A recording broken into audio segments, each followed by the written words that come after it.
peut-on évaluer a priori les avantages et les inconvénients d'une nouvelle technologie? C'est une question d'actualité, car l'écologie nous amène à nous interroger sur les impacts environnementaux de telle ou telle innovation technique. Mais cela est-il possible? En fait, c'est une question très ancienne. Et Platon nous invite à nous la poser dans le mythe de Teute, qui se trouve dans le Phèdre et que nous allons examiner après notre petit générique.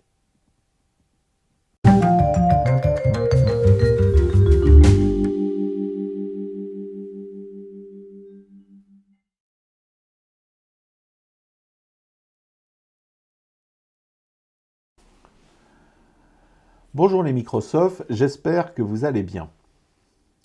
Aujourd'hui, donc, nous allons parler du mythe de Teute qui se trouve dans le Phèdre de Platon et dans lequel Platon s'interroge sur les avantages et les inconvénients de l'écriture. On peut s'interroger sur l'intérêt d'utiliser les mythes dans la philosophie. En fait, c'est une méthode qui est assez proche des expériences de pensée qui sont assez fréquemment utilisées en philosophie morale contemporaine ou par exemple dans le cas bien connu du tramway, où on se demande dans quelles circonstances on peut sacrifier une ou plusieurs personnes pour en sauver d'autres. Donc dans le mythe de Teute, Platon imagine la situation d'un dieu qui serait donc le dieu Teute et qui irait voir le roi Tammuz, le roi donc de l'Égypte, pour lui proposer plusieurs inventions de son cru. Donc Teute est en fait une sorte, on va dire, d'ingénieur ou de chercheur scientifique. Et donc Platon le présente comme celui qui, le premier, découvrit le nombre et le calcul, et la géométrie et l'astronomie, et encore, alors c'est amusant, le tric-trac et les dés.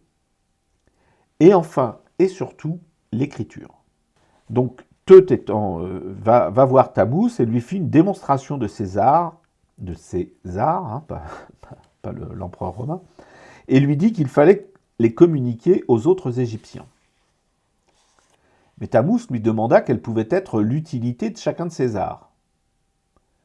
Et alors que Teute donnait des explications, Tammuz, selon qu'il les jugeait bien ou mal fondées, prononçait tantôt le blâme, tantôt l'éloge. Nombreuses, raconte-t-on, furent assurément les observations que sur chaque art, Tammuz fit à Teute dans les deux sens et dont une relation détaillée ferait un long discours. Bon. Mais quand on en vint à l'écriture, voici ce que dit Teute. « Voici, ô roi, le savoir qui fournira aux Égyptiens plus de savoir, plus de science et plus de mémoire. De la science et de la mémoire, le remède a été trouvé. » Il faut bien retenir le mot « remède » sur lequel on reviendra. Mais Tammuz répliqua « Ô Teute, le plus grand maître est-ce art. Autre est celui qui peut engendrer un art, autre celui qui peut juger quel est le lot de dommages et d'utilité pour ceux qui doivent s'en servir. Et voilà maintenant que toi, qui es le père de l'écriture, tu lui attribues par complaisance un pouvoir qui est le contraire de celui qu'il possède. Enfin, le pouvoir qu'elle possède, parce qu'en fait on parle de l'écriture. En effet, cet art produira l'oubli dans l'âme de ceux qui l'auront appris, parce qu'ils cesseront d'exercer leur mémoire. Mettant en effet leur confiance dans l'écrit, c'est du dehors, grâce à des empreintes étrangères, et non du dedans, grâce à eux-mêmes, qu'ils feront acte de remémoration. Ce n'est donc pas de la mémoire, mais de la remémoration que tu as trouvé le remède.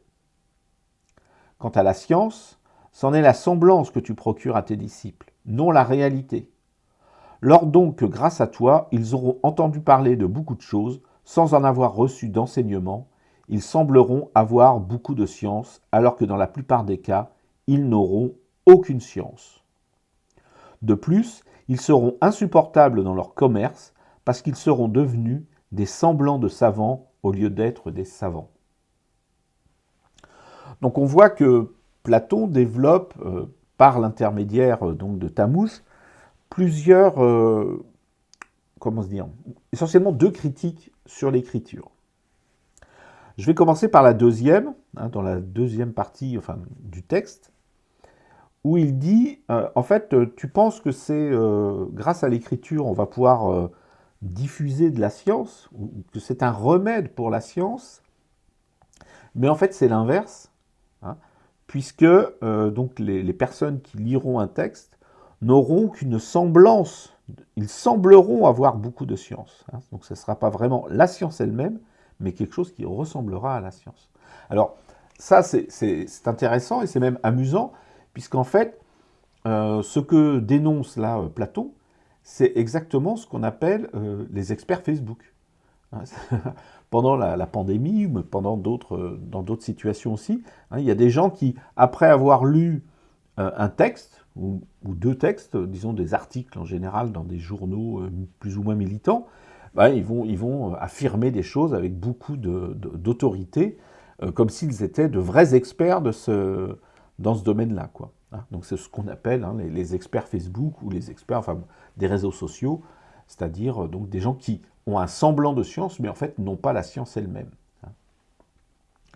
Parce que en fait, Platon distingue donc ce qu'on apprend comme ça par l'écriture et ce qu'on apprend, et ce qu'on acquiert par l'enseignement. Mais donc l'enseignement étant une chose qui est plus dynamique, plus vivant que la simple lecture d'un texte. Dans l'enseignement, il y a un dialogue avec le professeur, et puis il peut même y avoir des expériences.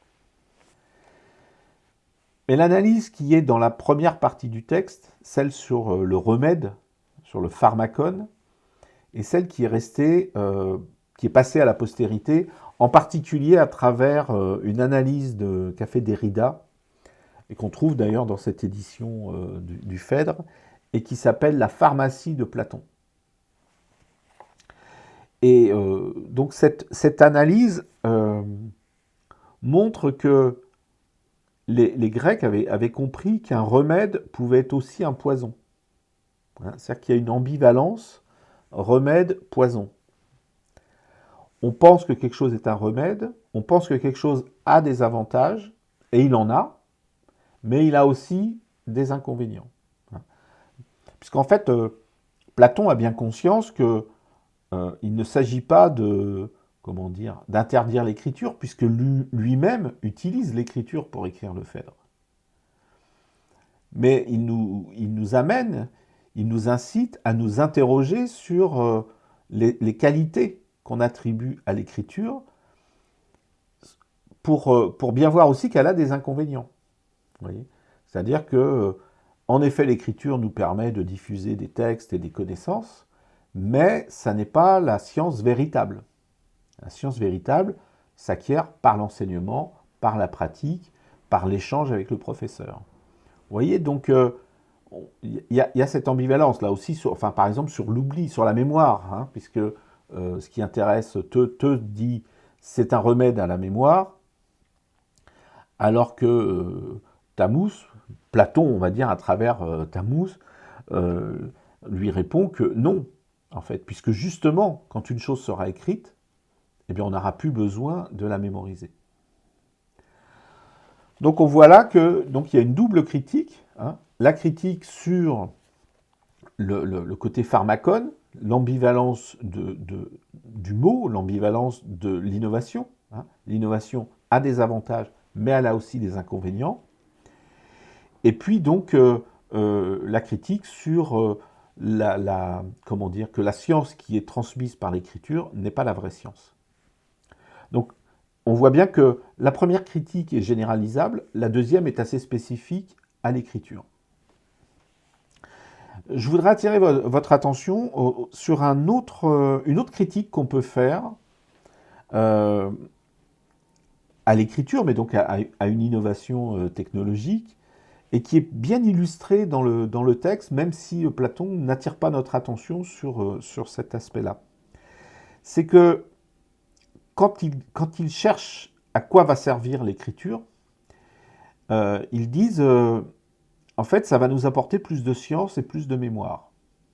On sait que avant l'invention de l'écriture, bien entendu, la mémoire avait beaucoup d'importance dans les sociétés, puisque justement, on n'avait pas la possibilité de conserver des connaissances ou des informations par l'écriture. Donc on était obligé de les mémoriser. Donc en fait, face à cette innovation qu'est l'écriture, le premier réflexe est de se demander si ça va améliorer des choses qui existent déjà. On ne voit pas ce que l'écriture va apporter de vraiment nouveau. Hein, on cherche juste ce que ça va améliorer dans ce qui existe. Et ça, c'est une critique qui est elle aussi généralisable. Hein, puisqu'en fait, quand on examine une nouvelle technologie, quelle qu'elle soit dans notre monde même contemporain, on se demande toujours ce qu'elle va améliorer par rapport à l'existant, mais il nous est impossible d'anticiper ce qu'elle va apporter de totalement nouveau, ce qu'elle va nous permettre de faire qu'on ne pouvait pas faire avant. Hein. Donc qui n'est pas juste une amélioration quantitative, j'ai envie de dire, de faire les choses un peu plus vite ou un peu mieux, etc., mais de faire les choses de façon radicalement nouvelle. Hein. C'est comme si, par exemple, face à l'invention du GPS, on se demandait si ça allait nous permettre de mieux lire les cartes. Eh bien non, le GPS ne nous permet pas de mieux lire les cartes, mais il nous guide directement. On n'a plus besoin de regarder les cartes. Il nous guide en calculant l'itinéraire le plus rapide, et en plus, dans les dernières versions qu'on a depuis un certain nombre d'années maintenant, mais en tenant compte du trafic en temps réel. Vous voyez ? Donc ça n'est pas de faire mieux, plus rapidement ce qu'on faisait avant, lire les cartes, mais c'est de les faire de façon radicalement nouvelle. Alors bien entendu, la contrepartie de ça, c'est que on a perdu un certain sens de la géographie. On connaît moins bien les villes et tout, puisqu'on se laisse guider par le GPS. On n'a plus besoin de mémoriser la géographie d'un pays ou d'une ville. Ça ne nous sert plus à rien. Donc là, on voit bien déjà, à travers l'exemple du GPS, hein, on voit que le mythe de Teut est toujours d'actualité. Et je voudrais prendre un autre exemple pour terminer. C'est dans ce livre de François Ruffin, Leur progrès et le nôtre. François Ruffin, justement, s'interroge sur la possibilité d'avoir un contrôle démocratique sur les innovations technologiques. Donc, par exemple, il dit, c'était à l'époque où il y avait beaucoup de débats sur la 5G, donc il prend l'exemple de la 5G, il dit, sur la 5G, notre cas d'école, une décision démocratique, une consultation populaire forcerait ses promoteurs à élucider cette question basique. À quoi ça va servir? Qu'est-ce que ça va changer pour l'auto, pour le boulot, pour le bureau? Quels apports pour la médecine, etc. Ou s'agit-il avant tout de télécharger des films en 4K? Oui. Donc, alors, l'exemple de la 4K, c'est amusant parce que c'est vrai qu'il y avait un homme politique qui avait dit la 5G, ça va permettre de regarder les pornos en haute défi, en 4K dans l'ascenseur, enfin, je ne sais plus quoi. Mais en fait, on voit bien qu'encore une fois, là, on juge une innovation technologique par rapport à ce qu'on connaît déjà. Qu'est-ce que ça va apporter à ce qu'on fait déjà? Est-ce que ça va être mieux au boulot, etc. Est-ce que ça va être juste de regarder des films en 4K et tout? En fait, encore une fois, comme pour l'écriture, on se demande si ça va améliorer ce qu'on fait déjà aujourd'hui. On ne se demande pas ce que ça va avoir de réellement innovant, puisqu'en fait, au moment de l'invention, on ne le sait pas. C'est ça le problème. Hein. C'est que une réelle innovation technologique transforme le monde, en fait. Et au moment de l'innovation elle-même, mais ça prend bien sûr un certain temps pour que cette transformation du monde se fasse. Et au moment de l'innovation, on n'en sait rien.